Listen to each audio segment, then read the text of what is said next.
So very quickly, a little bit about me. I was a lawyer. I was a film producer, executive coach, corporate treat leader. I was contributing author to this book, The Mind of the Leader, which is all about mindfulness, written by Rasmus Husgaard and Jacqueline Carter, who are from the Potential Project. And I want to give absolute due credit to Potential Project, who I mentioned before I do some work with internationally.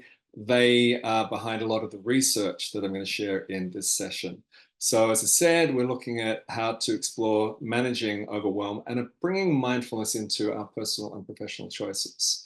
I started about that starts in the mind. So when we talk about managing overwhelm, we're talking about amplifying our resilience. We'll look at the neuroscience behind mind training. We'll have a practice together.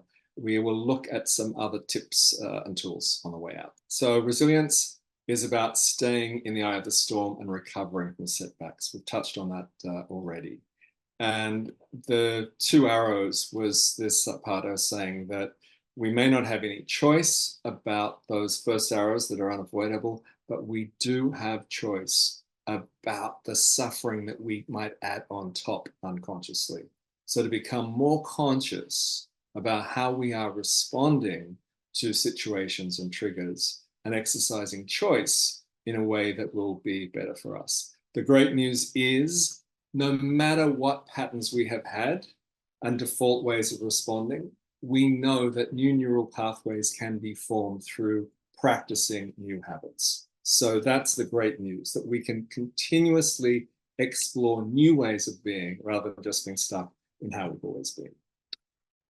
So mindfulness will enable this resilience mindset, the ability to get more present, to be unhooked from things that might be pulling us off our center, and to regain our balance. So we've talked about it. Let's have a practice of going to the mental gym.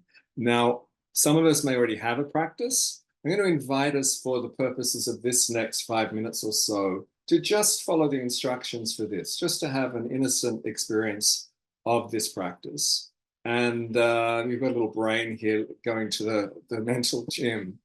Just like when you go to the gym, you may not feel brilliant the first time, but practice and returning is where we build up the benefits. So if you are ready to begin this practice, I'd invite you to remove all immediate distractions from around you. So phones, hopefully, I'm just reminding myself to put it on silent and face down away from you so you're not seeing any distractions, and to just relax and settle into your seat and be ready to need to do nothing else. There's nothing you need to do for the next few minutes other than follow the very simple instructions of ABCD.